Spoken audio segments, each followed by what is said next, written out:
Okay, in the last lecture, in the last session, we discussed the numericals on distortionless line and lossless line. And thereafter, we discussed the concept of reflection, how the reflection occurs, why the reflections occur, we discussed. It is obviously due to mismatch between Z0 and, yes, Z0 and ZL, ZR, sorry, load impedance and characteristic impedance of line. आणि त्याच्यामुळे काय झालं, incident wave तयार होते आहेच ती, आणि reflected wave तयार झाली आहे मिसमॅचमुळे. So this incident wave has, just a minute,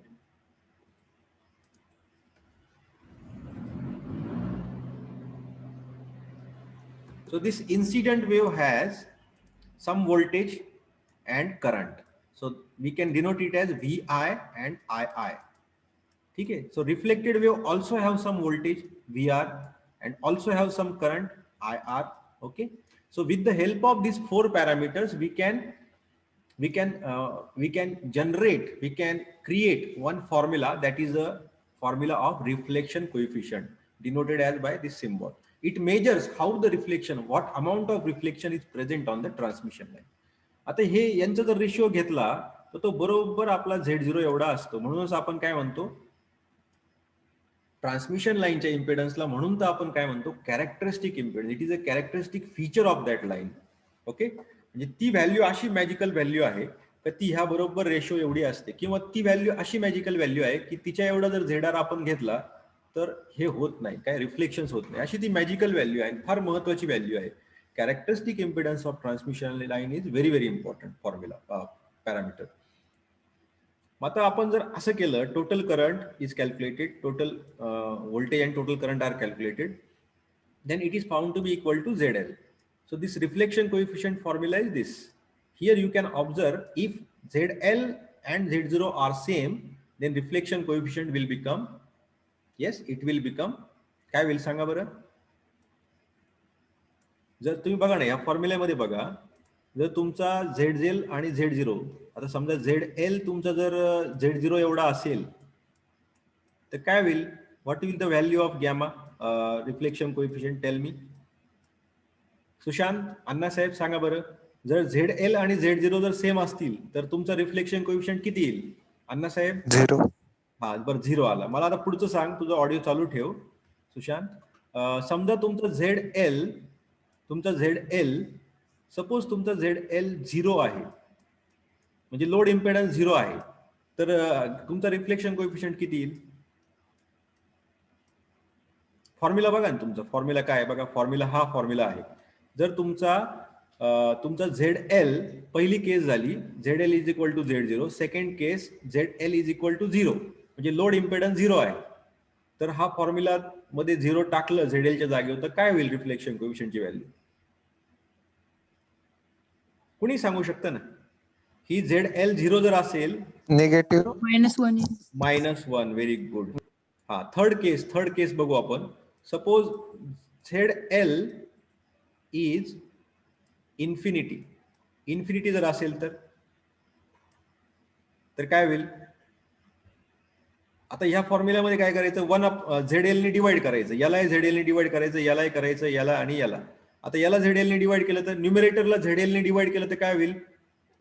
ZL divide by ZL 1 minus Z0 divide by ZL होईल, आणि डिनॉमिनेटरला काय होईल, इथं 1 येईल, Z0 डिवाइड बाय ZL शिल्लक राहील. ठीक आहे. आता ZL जर इन्फिनिटी असेल, anything divide by infinity will be 0, so it will become 0. So 1 divided by 1, it will be, reflection coefficient will become 1. ठीक आहे. म्हणजे तुमच्या आता लक्षात आलं असेल रिफ्लेक्शन कोएफिशिएंटची व्हॅल्यू कोणत्या रेंज मध्ये असते रे, आता लक्षात घ्या. Reflection coefficient varies from which value to which value? Annasaheb, reflection -1 to ह्या रेंज मध्ये तुमचा रिफ्लेक्शन कोएफिशिएंट असतो. आता मला सांग अण्णासाहेब, ZL 0 कधी असेल, लोड इम्पेडन्स 0 कधी असेल, किंवा ZR 0 कधी असेल? ZL 0 कधी असेल त्याला काय म्हणतो आपण? Short circuit. म्हणजे तुमचं असं सर्किट आहे आणि तुमचा इथं समजा लोड कनेक्ट करायचा आहे, तो जर आपण शॉर्ट सर्किटने कनेक्ट केला, शॉर्ट सर्किट SC, तर लोड इम्पेडन्स किती झाला मग इथे शॉर्ट सर्किटच्या बाबतीत? 0 ना, कारण करंट फ्लो होतो ना, इथे करंट पूर्ण फ्लो होतो. There is no resistance at the load end. बरोबर आहे ना अण्णा साहेब? हो सर. हा, म्हणून ZL किती झाला शॉर्ट सर्किट? जेव्हा तुमचा लोड एंड शॉर्ट सर्किट जर असेल तर तुमचा ZL किती होतो? 0. आता मला सांग, तुमचं जर ट्रान्समिशन लाईन अशी आहे आणि लोड एंडला आपण ओपन ठेवलं, इथं काहीच कनेक्शन नाहीये, तर मग तुमचा ZL किंवा ZR किती झाला? इन्फानाइट.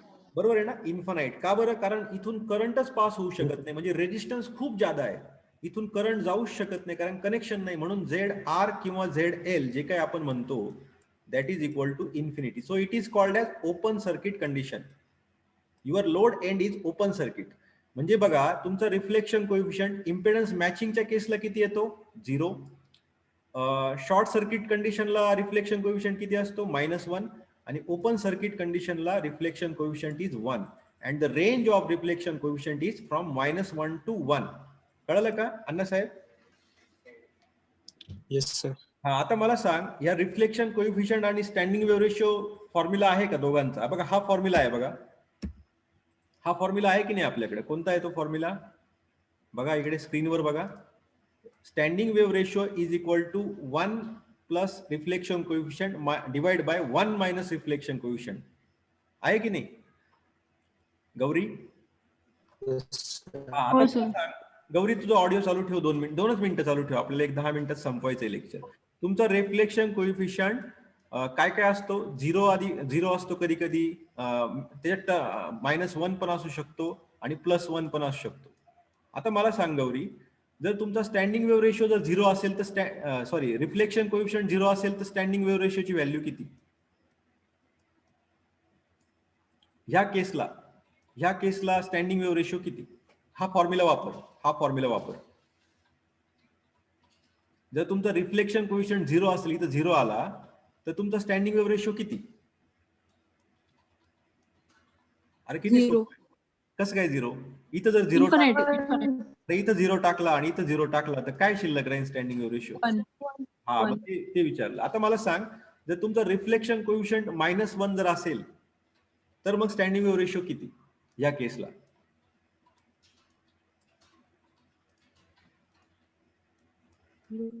बघा ना, हा फॉर्म्युला बघा ना. 0 नाही ना, -1 आहे ना, -1. आता हे मॅग्निट्यूडचं चिन्ह आहे ना, बरोबर आहे ना? 0 बाय, म्हणजे थोडक्यात मॅग्निट्यूडचं चिन्ह म्हणजे काय, का त्याचं मायनस प्लसचं काय एवढं टेन्शन राहत नाही. ठीक आहे. 1 + 1 + 1 2 होईल आणि 1 - 1 0. So anything divide by 0 is infinity. बरोबर आहे ना? आणि +1 जर असेल तर तिथं पण काय होईल? 0 येईल मग. 0. हा, बरोबर आहे ना? म्हणजे आता मला सांग, स्टँडिंग वेव्ह रेशिओ कमीत कमी किती असेल मग आता? कमीत कमी 1 आहे की नाही? सॉरी, हे 0 नाही, इथं इन्फिनिटी येतं. कमीत कमी किती असेल मग स्टँडिंग वेव्ह रेशिओ? 1 असेल. हा, आणि रिफ्लेक्शन कोएफिशियंट कमीत कमी किती असेल? -1. So the range of reflection coefficient is -1 to 1, but standing wave ratio is always greater than 1 and its formula is Vmax divided by Vmin, or second formula is 1 plus reflection coefficient minus 1 divided by 1 minus reflection coefficient. किंवा याच्यावरून हा पण formula तयार करता येतो. आणि Vmax ची value किती आहे? Incident wave voltage plus reflected wave voltage. Vmin is Vi minus Vr. So standing wave ratio is always positive real number. Positive number असतो. रिअल नंबर म्हणजे काय? त्याच्यात इमॅजिनरी पार्ट नसतो. So but reflection coefficient may be positive, may be negative, or may be complex conjugate. म्हणजे त्याच्यामध्ये imaginary term सुद्धा असू शकतो. म्हणजे तुमचा रिफ्लेक्शन कोएफिशियंटची व्हॅल्यू अशी सुद्धा असू शकते, 2 ± -3, म्हणजे बघा तुमच्या रिफ्लेक्शन कोएफिशियंट मध्ये रिअल पार्ट पण आहे, इमॅजिनरी पार्ट पण आहे. ठीक आहे. So your reflection coefficient value can be positive, can be negative or can be complex conjugate. But standing wave ratio is always positive real number and it is always greater than 1. Magnitude of reflection coefficient is always less than 1. आहे का नाही इथे बघा? गौरी बरोबर आहे का? हो sir. Standing wave रेशियोची value 1 कमीत कमी आणि जास्तीत जास्त इन्फिनिटी, पण रिफ्लेक्शन कोएफिशियंटची व्हॅल्यू कमीत कमी -1 आणि जास्तीत जास्त +1. आता याचं मी तुम्हाला काय एक्सप्लेन केलं हे सगळं, कारण जर तुमची ऑनलाईन एक्झाम जर इलेक्ट्रोमॅग्नेटिकची झाली तर त्या केसमध्ये तुम्हाला हे छोटे छोटे क्वेश्चन विचारले जातील. स्टँडिंग वेव्ह रेशियो म्हणजे काय, त्याची व्हॅल्यू कुठून कुठपर्यंत असते, पॉझिटिव्ह असतं का नाही, 4 ऑप्शन 4 पैकी 1 निवडा, असं करत करत तुम्हाला क्वेश्चन येतील. ठीक आहे. आता standing wave ratio, standing waves कशा दिसतात बघा. हे बघा, open line, open circuit condition आणि ही शॉर्ट सर्किट कंडिशन. गौरी मला सांग, ओपन सर्किट कंडिशन कधी असेल? लोड एंडला काय कनेक्ट करावं लागेल? जर एखादी लाईन कनेक्टेड असली तर ZL 0. नाही, ओपन सर्किट कधी असतं? ज्यावेळेस तुमच्या लोड एंडला, हा लोड एंड आहे, रेजिस्टर नसतो. हा काहीच line there is no connection, there is a open circuit in at the load end terminal, म्हणजे रिसिव्हर एंडला. आणि शॉर्ट सर्किट कधी असेल? ज्यावेळेस तुमचे कनेक्ट असतील साध्या वायरने, नो रेजिस्टन्स, नो लोड, म्हणजे शॉर्ट सर्किट कंडिशन. मग ओपन सर्किट कंडिशनला रिफ्लेक्शन होणार का नाही होणार गौरी? होतील का नाही होणार? आता इथे बघा, ह्या इथे बघा, ही डायग्राम बघा तुम्ही, आता परत तुमच्या लक्षात येईल. हा, आता ही ट्रान्समिशन लाईन तुम्हाला दिसते. या ट्रान्समिशन लाईनचा कॅरेक्टरिस्टिक इम्पेडन्स किती आहे गौरी? Z0 एवढा. ठीक आहे. आणि लोड इम्पेडन्स किती आहे सध्या इथे कनेक्ट केलेला? ZL. हे दोन्ही जर सारखे असतील तर काय होईल गौरी? रिफ्लेक्शन्स तयार होतील का नाही होणार? नाही होणार. नाही होणार. बरोबर, व्हेरी गुड. आणि जर समजा तुमचा लोड एंडला ZL जो आहे तो जर ओपन सर्किट असेल किंवा शॉर्ट सर्किट असेल तर ZL आणि Z0 सारखा असेल का वेगळा असेल? वेगळा असेल. बरोबर ना, कारण ओपन सर्किटला ZL किती असतो? 0, सॉरी इन्फिनिटी ओपन सर्किटला, आणि शॉर्ट सर्किटला ZL किती असतो? 0. मग त्या केसमध्ये तुमचा Z0 is never equal to ZL. Z0 is never equal to ZL. That means reflections will occur, reflected signal तयार होणार, आणि रिफ्लेक्शन्स तयार झाले की अशा स्टँडिंग वेव्स तयार होणार. स्टँडिंग वेव्स दिसतात कशा बघा? अशा दिसतात. म्हणजे काही नोड्स असतात, maximum points, minimum points, anti nodes. ठीक आहे. मग तेच आपल्याला ह्या चित्रामध्ये दिसतंय. काय बघा, ओपन सर्किटला स्टँडिंग वेव्स अशा दिसतील. ही स्टँडिंग वेव्स आहेत,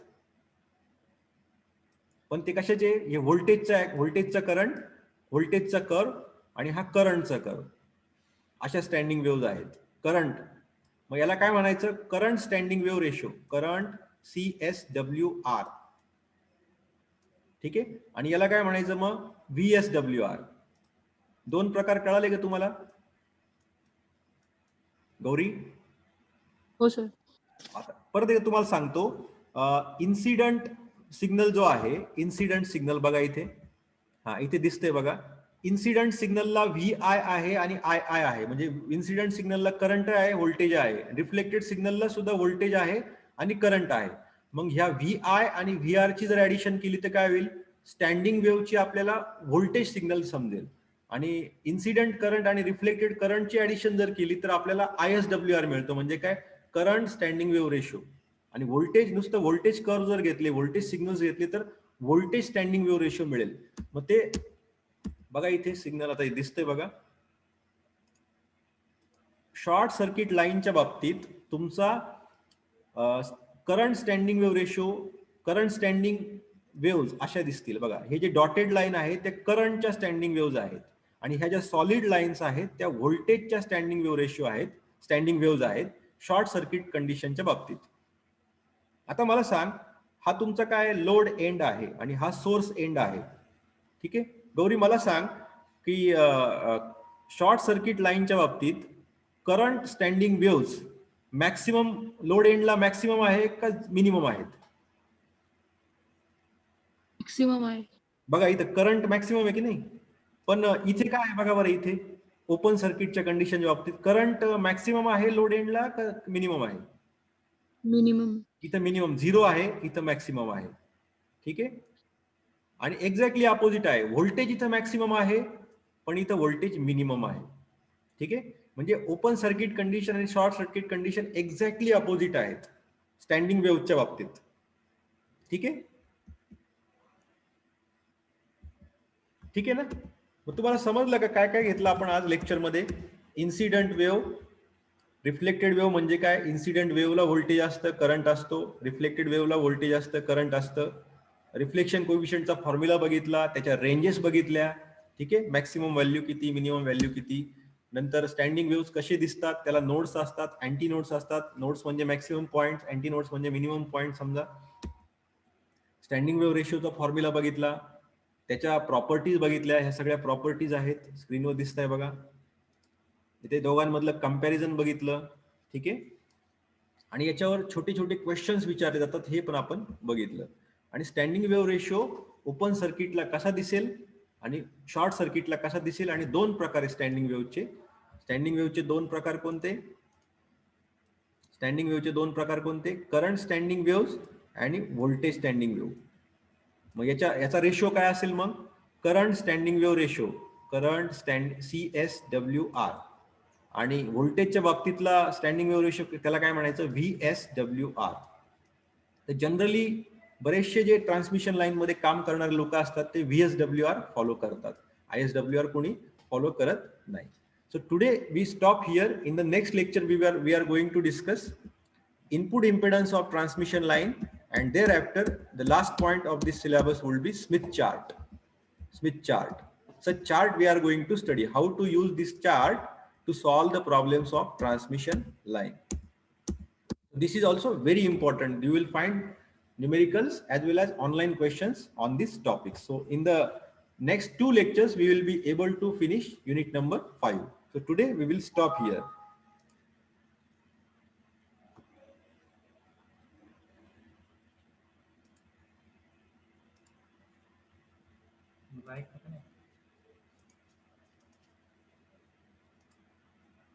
Again.